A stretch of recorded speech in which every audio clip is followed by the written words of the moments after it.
As soon as I checked at my dad's bank account and saw nearly $800 million in it, I thought to myself, this money is all mine now. I don't need you anymore. After my kind father-in-law passed away, I was still grieving when my husband came to me and casually dropped the news that he wanted a divorce. It turns out he was only showing his true colors after getting his hands on the $800 million inheritance from his father. He saw me as nothing more than an ATM, just waiting for Dad to pass away so he could live a lavish life without having to work. I had seen glimpses of his true nature before, but I never realized he was this awful. Before I knew it, I was clenching my fists, angry at myself for being fooled into this marriage. I could accept being deceived, but I couldn't stand him speaking badly about my kind father-in-law. Fine, I said. Hand me those divorce papers. I snatched the papers from my husband, signed them quickly, and threw them back at him. All right, the rest is up to you, I told him. Yeah, leave it to me, he replied smugly. He offered to send my belongings, and I walked past him out of the living room and left the house. I knew my husband would regret divorcing me. Sure enough, he called me later, panicking when I explained that the $800 million was just a fantasy. Hello everyone, my name is Emily. I'm 43 years old and I work in sales. My husband Charles is also 43 and he used to work in sales but now stays at home. There's a story behind him becoming a homemaker, but to explain that, I should start with my first husband. This is my second marriage. My first husband died in a work accident 5 years ago, leaving me a widow. Between life insurance and severance pay, I received about $800,000. Since my first marriage happened later in my 30s, we didn't have any children. I inherited the money along with my ex-in-laws, but they told me, we're almost 82 years old and don't have much time left, so we don't need it. I couldn't accept that and decided to give the money to my ex-brother-in-law and his wife, who were living with my ex-in-laws. However, they also said, we don't need much. Since it was my brother's money, you should use it. So they only took a small portion of the money. In the end, after paying a significant amount in inheritance taxes, most of the money ended up with me. Combined with our savings and the fact that I had a job, I became fairly well off by the age of 41. But even with all that, sitting alone at home and looking at the numbers in my bank account, I felt empty. When I came home from work, no one was there and no one ever would be. The bed beside me stayed perfectly made, just as it was before I went to sleep. The worst part was when I accidentally made breakfast for two. As I took a bite of the second piece of toast, I thought, this must be what it feels like to have a hole in your heart. I really wanted to take some time off, but I had to keep working. So, I went back to my job with this emptiness inside me, constantly feeling a sense of void. I desperately wanted someone, anyone, to listen to me. That someone turned out to be my current husband. When I told him about my husband passing away and how I had to take some time off because of it, he said, I'm sorry for any inconvenience. I quickly replied, No, it was no inconvenience at all. Besides, your husband was a lucky man to have someone who cared for him so much. I'm sure he was very happy. He then shared a bit about himself, saying, As for me, I'm terrible at relationships. Even when I do date someone, I get dumped quickly. I know it's because of my careless personality, but it seems hard to change who you are. My husband and I were business acquaintances before we got to know each other better. I knew he was a cheerful person, so when I visited his company, I ended up telling him everything. Normally, anyone would find such a dark and heavy story off-putting, but he listened quietly and then cheered me up with some light-hearted jokes. His words and smile seemed to fill a bit of the hole in my heart. He continued to listen to my stories, and we started meeting outside of work. One day, while we were talking, I accidentally dropped a receipt, and he jokingly said, Wow, my wallet is twice as thick with coins. You dropped a receipt, and we both laughed. I need to organize it, but it's such a hassle, he said. When he tried to pay at a store, receipts started falling out as he pulled out some cash. I picked up the receipts and handed them back to him, and he stuffed them back into his wallet, complaining about the coins. It seemed like the receipts were also making his wallet bulky. You're like a kid, Charles, I teased. What? I'm 45, you know, he replied. Just as he said, he was a bit careless, but watching him, I felt the hole in my heart slowly start to close. We kept meeting privately, and a year later, he told me he had feelings for me. It had only been a year since my previous husband passed away, so I was torn. But I felt like my late husband was telling me, don't stay stuck. Move forward. So I decided to start dating Charles. People around us had their opinions, but making that important decision helped me begin to heal. However, just a month later, Charles gave me an even bigger concern and asked me to make an incredibly important decision. Shouldn't we get married? Given our age, it's better to decide sooner rather than later. This time, I couldn't hear my late husband's voice guiding me. It felt like he was telling me to trust my own intuition and keep moving forward. So I decided to marry Charles. Okay, let's get married, I said, surprising even myself with how quickly I made that decision. It was likely Charles's personality rubbing off on me. I started to think that a bit of carelessness wasn't so bad if it made me more positive. At the same time, I learned from Charles that too much carelessness could be problematic. Wait, you live with your dad? I asked. Yeah, just recently. He got sick and needs help with daily living. He kept working past 73, thinking he was still young, and now this happened. What about your mom? Is she helping him? Huh? Didn't I mention it? My mom's not around. My parents divorced when I was young, and I haven't seen her since. This is the first I'm hearing of it. Sorry, don't be mad, but it's a heavy topic to bring up when we weren't sure about getting married yet, right? I figured I'd tell you later. Even if you put off talking about living together, you could have told me about your parents. I would have known that living together might be an option. Well, let's not sweat the small stuff. Just meet my dad and then decide if you're okay with living together. And if I say I can't live with him? We'll figure it out then, Charles said with a smile, but I couldn't smile back. I'm not planning to say I don't want to marry you just because I don't want to live together. I just wish you had told me the important things earlier. I thought being careless wasn't so bad, but now I see it's not a good thing after all. In the end, I agreed to meet his father as Charles suggested. Then I began to understand what he meant by small stuff. Your house is pretty big, I said. Just a bit. It's just me and Dad, so we have some extra rooms. If you move in, you can use any of the spare rooms, Charles replied. I was about to meet his dad for the first time, so I was a little nervous. Ignoring my feelings, Charles opened the gate and walked towards the front door. His house was 3 stories high, slightly bigger than the neighboring houses. Living there with just the two of them seemed quite luxurious. That's what I thought, but Charles seemed dissatisfied. Dad's so stingy. He should have built a bigger house, he muttered to himself. But I was too nervous about meeting his dad to confirm what he said. Dad, I brought her. This is Emily, Charles said. Nice to meet you, I said. Sorry to greet you from bed. It's been hard to move lately, his dad replied. Please don't strain yourself, I said. Charles's father propped himself up with Charles's help.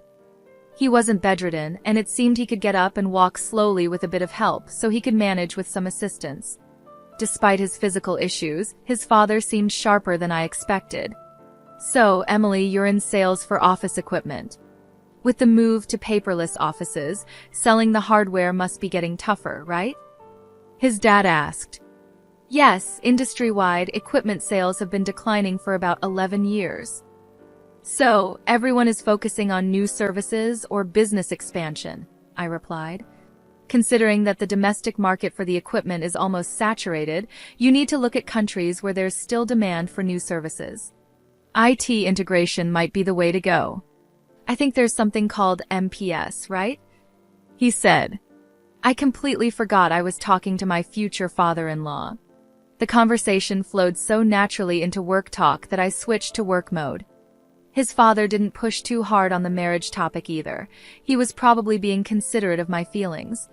After just a few minutes of talking, I found myself respecting him. I started to understand why Charles called living together small stuff.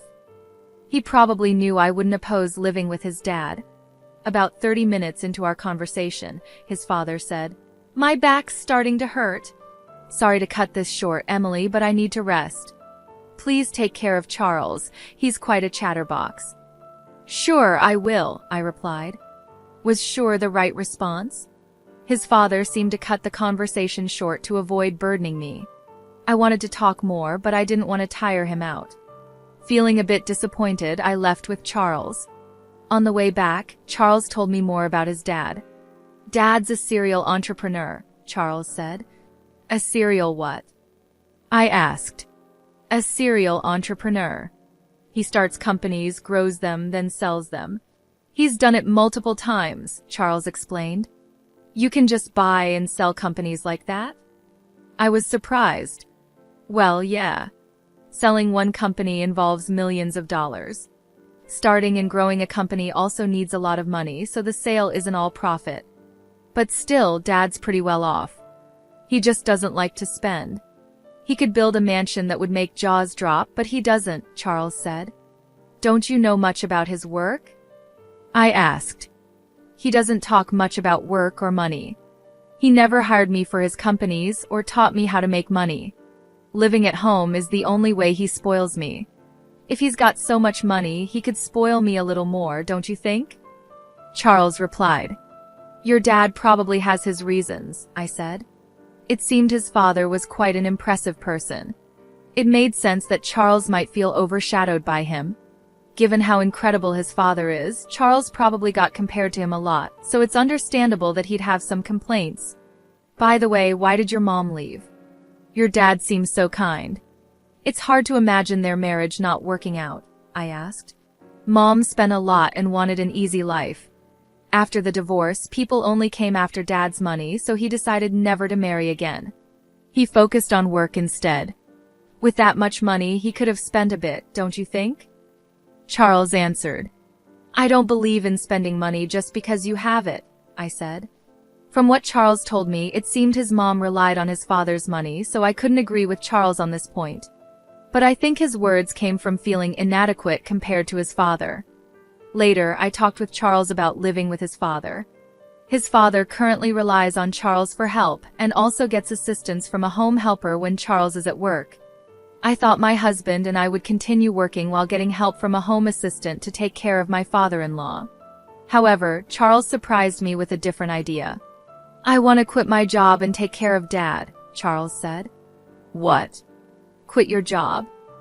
I was shocked. Dad's such an incredible person, right? I feel like I haven't done anything for him all this time. So, from now on, I want to support him without relying on a caregiver. "I'll be like a homemaker," Charles explained. "I'll take care of the house too," he added. "Are you sure you won't regret quitting your job?" I asked. "I'd regret not doing anything for Dad more. I can go back to work after he's gone," he replied with a small smile. "That joke isn't funny," I said, feeling worried. I thought my husband might resent his father, but it turned out that wasn't the case. Despite everything, he really cared for his dad. "If you're going to be a homemaker, you better handle the housework properly," I warned. "Leave it to me," Charles said, puffing out his chest confidently. Since my father-in-law would cover his own expenses and my income would be enough for the two of us, I decided to leave the housework to my husband. When we got married and started living together, everything went as planned. I worked and Charles took care of the house. He managed the chores, handled the finances, and supported his dad. When I tried to help, he would say, "You're tired from work. I'll handle the house stuff. You rest." My father-in-law remained kind and shared many valuable stories with me. Our second marriage was going well. However, I noticed that my father-in-law would sometimes frown when he saw Charles doing housework. A month after we started living together, Charles began slacking off with the house chores. "You're sleeping on the couch again. You've been there all day, haven't you?" I asked. "No way. I went to the fridge when I was thirsty and to the bathroom too," Charles said, trying to defend himself. "That's not what I mean. What about dinner? Did you go grocery shopping?" I asked. "Dinner's ready, don't worry," he replied. I glanced at the kitchen, but there was no sign of any cooking. All I saw was an empty container on the dining table. It was clear he had been lazy all day. From this, I realized what Charles meant by "dinner's ready." Perfect timing, the intercom rang and Charles grabbed his wallet and headed to the door. I was too stunned to say anything. Charles had only handled the housework diligently for the first 3 weeks. After that, he gradually stopped doing anything, and I ended up cooking, cleaning, and doing the laundry. It's typical for someone with a careless personality to start strong and then quickly slack off. Caught up in the excitement of getting married, I hadn't foreseen this. My father-in-law, on the other hand, must have predicted it early on, which is why he frowned when he saw Charles doing housework. As my husband began to shirk his duties, my father-in-law started apologizing to me. "My boy is so careless. I'm really sorry, Emily. I hoped he'd become more responsible after getting married, but it seems he's just causing you trouble. If he becomes a burden, feel free to kick him out." "I wouldn't do that. Really, it's okay. I'm sorry. I've tried to correct him, but he's just, well, you know." "It's okay, but he isn't neglecting to help you, right?" I asked. "No, he does help me. At least a little," he replied, and I noticed a slight change in my father-in-law's expression. It was clear that Charles wasn't completely ignoring his father, but he also wasn't doing much. My father-in-law was probably downplaying the situation to avoid any conflicts between us.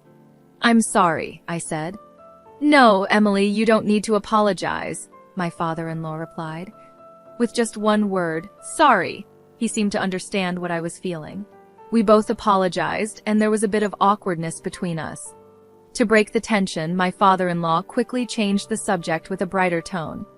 "Oh, I'm doing some end-of-life planning and need your help. I'm not confident in Charles handling it."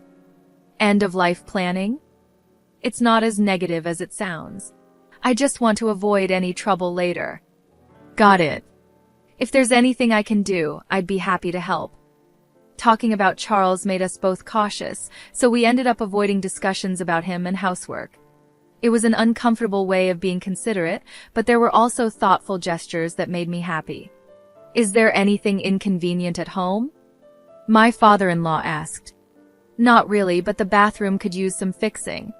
"I just wanted the water heater checked," I said, but my casual comment turned into something much bigger. "Wait, what's this?" I exclaimed when I saw the changes. My father-in-law had contacted a contractor he knew, and they completely renovated the bathroom. Not only were the tub and shower replaced, but the walls and floors were redone with special coatings to resist grime, and the drain was redesigned to make cleaning easier.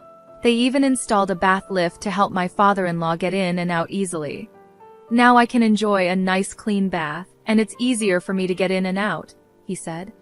It was an extravagant use of money, and this happened a few times where a small request turned into a huge upgrade. I learned not to ask my father-in-law for small favors lightly. Yet my husband still called him stingy. I couldn't understand how Charles could see it that way, given how generously his father spent money. Out of curiosity, I asked my father-in-law about his most extravagant spending. "What's the most luxurious thing you've ever done?" I asked. "I started a seafood company in Germany, built the office and the factory from scratch. That cost a fortune." "A company in Germany? That's impressive. But it was work, right?" "Well, yes and no. I did it because I wanted to, so it was more like a hobby." "Why seafood in Germany? Was it because it was profitable?" "No, I had no knowledge or connections and didn't think about profits. Germany exports a lot of seafood, and we import a lot of it. I love seafood. So, I thought I could make money and eat all the food I wanted," he said, looking happier than I'd ever seen him. He must have really enjoyed that time. But if he just wanted seafood, he could have bought as much as he wanted. Starting a company overseas seemed extravagant. Do all successful people think this way? It's a world far beyond the understanding of an ordinary person like me. It made me realize that my father-in-law wasn't stingy. He was just careful about when and where to spend money. My husband just didn't understand that. One day, my husband burst into Patrick's room and vented his frustration at both of us. "You listen to Emily's requests, but not mine. Are you talking about the bathroom? You use it too, right? And since cleaning is easier now, it's a big help to you as a homemaker, right? Emily gets to enjoy a nice bathroom, and it's convenient for me too." "No one loses here," Patrick replied calmly. My husband clicked his tongue loudly and stormed out, slamming the door behind him. "I'm really sorry," I said. It's fine. But why don't you listen to your son's requests? I asked. He's like his mother. When he has money, he spends it without thinking. Even with a lot of money, you need to understand its value and how to use it wisely. I've tried teaching him that many times, but he's still the same, Patrick said, his expression turning somber. Since that day, my husband had become even more neglectful. Not only did he stop doing anything around the house, but he started causing unnecessary trouble. Whose motorcycle is that outside? Did you buy it? No one else's motorcycle would be here, I yelled at my husband as soon as I got home from work. But he just polished an expensive-looking golf club in the living room without even looking at me. My husband had stopped doing housework and started buying whatever he wanted. I wouldn't complain if he was spending his own money, but he was using my bank account without permission. You get your requests granted by Dad. Let me have a bit of luxury too, he said, trying to justify his actions. He had been diligent as a homemaker at first, and I hadn't seen this lazy side of him before we got married. It seemed he had been hiding his true self before marriage. I was completely fooled. When we got married, I told my husband, if my salary isn't enough for our living expenses, feel free to use the money in my account. I took back my bank book so he couldn't use the money without my permission. When I checked it, I saw he had spent around $50,000 in just 3 weeks. It was an expensive lesson that I couldn't trust him. Naturally, I thought about divorcing him, but I didn't want to leave my father-in-law in his care, so I erased divorce from my list of options. My husband seemed to sense that I wouldn't divorce him and became even more arrogant. Hey, can't you come home earlier? I've been waiting for dinner all this time, he complained, treating the living room sofa like his personal nest. He hardly moved from the sofa and, of course, did no housework at all. What does being a homemaker mean? I was starting to lose my understanding of it. He had said he didn't want to rely on a home assistant and wanted to be a good son, but he ended up hiring a caregiver again. Honestly, this made me feel better knowing my father-in-law wasn't left to my lazy husband. I decided to avoid my husband as much as possible, thinking, let sleeping dogs lie. With this mindset, the year flew by quickly. Then a significant event happened for both me and my husband. Thank you for everything. My father-in-law passed away just before turning 81. The time I spent with him was short, but incredibly meaningful to me. It felt like we had spent 11 years together. Even after the funeral, I couldn't pull myself together and felt a deep void in my heart. As I sat in the living room, lost in emptiness, my husband walked in with a cheerful expression. Hey, let's get divorced. What? That single word snapped me out of my daze. He was waving the divorce papers in my face. It wasn't a misunderstanding or a joke. I found Dad's bank account. Guess how much is in it? Nearly $800 million. So this money is all mine. You're no longer needed, ATM. When Dad collapsed a year ago, I didn't want to deal with taking care of him, so I looked for a wife. I figured you'd be an easy catch since you were grieving the loss of your previous husband. I see. So that's why you were in such a hurry to get married. That's part of it, but then I changed my strategy. You inherited money from your late husband, right? You never talked about it, but I figured his retirement and insurance would be substantial. I took care of Dad while you acted as the ATM until he passed away. It was easier than working. Now that Dad's gone, I'm set for a lavish life with his inheritance. Do you think you can get away with this? I asked, feeling the anger rising. Of course. I'm his son, so it's only natural I inherit his wealth. He worked until he collapsed, and I thought he'd live until 87, but he died sooner than expected, so I'm lucky, he replied smugly. I realized I was clenching my fists. It was my fault for being tricked into marrying him, and I could accept that. But I couldn't forgive him for speaking so badly about my kind father-in-law. I was ready to punch him, not caring about the trouble it might cause later, but then I felt like I heard my father-in-law's voice saying, "Stay calm." Right, there was no need to do anything rash. Are you sure about this? All right, give me the divorce papers, I said. I snatched the papers from my husband, signed them on the spot, and handed them back. Thanks for making this easy. I'll file these tomorrow. You can take all our savings. I've got $800 million, so take as much of that petty cash as you want, he said, clearly gloating. Okay then, yeah, leave it to me. I'll file the papers and send you your stuff if you want, I replied, walking past him and out of the house. As I left, my anger started to fade, and I felt a wave of laughter rising. My husband would soon regret divorcing me. That $800 million was just a pipe dream. A few days later, while staying at a hotel and looking for a new place to live, my ex-husband called. "Hey, what the hell did you do?" he yelled. I instinctively pulled the phone away from my ear as he started shouting. He seemed confused, so I needed to explain what was happening. "I can guess what happened, but why don't you tell me?" I asked calmly. "When I tried to withdraw money from Dad's account, they said this money can't be withdrawn." "What's going on?" "There should be $800 million in there," he said, his voice full of frustration. "Looks like you didn't know. Since your dad didn't spoil you, you never took an interest in his affairs, right? And he never discussed his work with you," I explained. "Stop with the riddles. There's money, right?" he demanded. "Yes, there's $800 million, but it's collateral, so you can't touch it," I replied. "Collateral?" he asked, his voice shaking. "That's right. The money is in the account, but it's untouchable like a pie in the sky. Also, that money is about to be used to pay off debts, so it'll be gone soon," I explained. "You're kidding. There's $800 million, and I can't use any of it?" His voice grew quieter as he started to panic. I knew about the $800 million being used as collateral because I helped with my father-in-law's end-of-life planning. He had asked me to handle things if anything happened to him. Since he passed away, I was going to use the $800 million to settle his debts. But since my ex suddenly demanded a divorce, I left the paperwork to him, telling him to take care of the rest. "What did Dad do with the $800 million? My ex asked. "He used it for something he loved," I replied. "What does that mean?" he asked, confused. At over 72, Dad decided his next job would be his last and used his savings for something he enjoyed, that seafood processing and distribution company in Germany he always talked about. He trusted the management to locals and planned to enjoy his retirement here, but it was a huge failure and he lost almost everything.